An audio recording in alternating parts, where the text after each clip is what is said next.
Hi, welcome to HowtoDandD. My name is Fred Wheeler and today I want to talk about Dungeons & Dragons. Searching for traps in your Dungeons & Dragons game. This is a player's guide to finding traps in a Dungeons & Dragons game.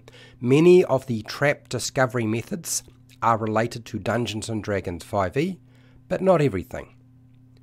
Expect a high perception or wisdom check to find a trap, as they are designed not to be discovered.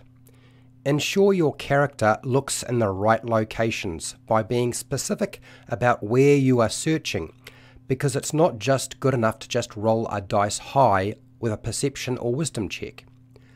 The Wizards of the Coast pre-made adventures tend to have low perception or wisdom checks or difficulty classes for uncovering or discovering a trap, and that's intended to appeal to a new and beginner player base. Not all traps can be found using perception with different senses like sight, hearing, smell, taste and touch.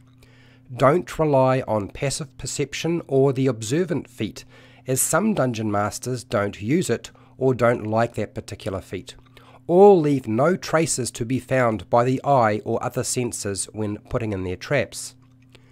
Characters distracted or doing something else while exploring locations don't benefit from passive perception or even a perception check, so make sure you're focusing on the right task at the right time. The investigation skill is not really used for finding a trap in Dungeons & Dragons 5e, but more about how the trap works once you find it. So that's a lot of information on Dungeons & Dragons 5e. What about other techniques? The 10-foot pole is still a useful tool for detecting traps, so tap things and swing your pole ahead of your character or strike the floor, the walls and the ceilings with your pole. The Mage Hand cantrip extends the range to 30 feet for greater safety when prodding surfaces and objects while looking for traps. A rope tied to a crowbar can be tossed onto the ground and dragged down a passageway or over the room's floor to trigger pressure plates and activate tripwires. Even a fishing line with a weight on the end of a string line can be used to pass as a minesweeper in the same way as the rope and the crowbar. Not all pressure plates can be found or triggered with a pole, a crowbar, mage hand or a fishing line sinker, because they won't be heavy enough and they won't apply sufficient force. The Detect Magic spell is excellent for locating potentially magical traps if there are no barriers, or the barriers aren't too thick and they are transparent. In other words, you can see through them. Detect Magic might not find a magical trap if Nistral's magic aura has been used to disguise it or hide it in some way. The Find Trap spell is all but useless without the use of other methods, so don't rely on it. It's a very poor spell. The Arcane Eye spell can be used for recon on dungeon locations with traps and monsters at a long range while it's invisible. Familiars can be used to search for traps with a very long range of 100 feet, but can result in familiars perishing more often. Ask the rogue or monk to scout ahead, because hopefully they have a high perception score or proficiency in stealth, and potentially, if you're playing Dungeons & Dragons 5e, evasion when dealing with dexterity saving throws from traps that are triggered.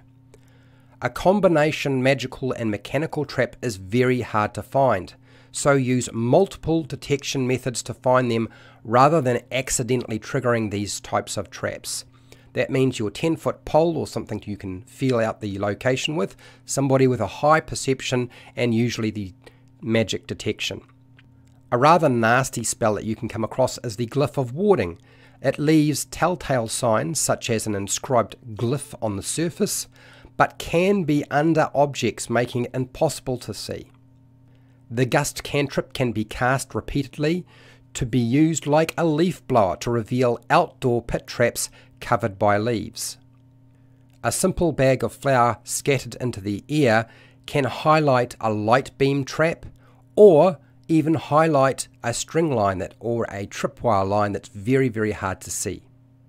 Hire a guide or a person as a red shirt to be the point person and take the risks for you. The Unseen Servant spell creates a force that can perform simple tasks and can take the lead while searching for deadly traps. Give the Unseen Servant the 10-foot pole. Pay attention to the Dungeon Master's descriptions, as they can reveal important information when you are searching for traps in a location. Reference books for Dungeons & Dragons 5e related to traps. The Dungeon Master's Guide has details on traps on page 120 through to 123. Xanathar's Guide to Everything has expanded information on traps from pages 113 through to 123. The Player's Handbook has rules on how perception works in Dungeons & Dragons 5e, and that is on page 178. Now, if you found this video useful, great. I have a live stream that goes into far more detail on searching for traps, and you're welcome to go and check it out. If you like what I'm doing, I have hundreds of videos for players and dungeon masters that cover every aspect of Dungeons & Dragons and Dungeons & Dragons 5e. If you want to support the channel so I keep doing video content like this, you can through Patreon, the Amazon affiliate link down in the description, the merchandise shelf underneath all of my videos, or just watch my videos. Do the usual YouTube things, you know what I mean.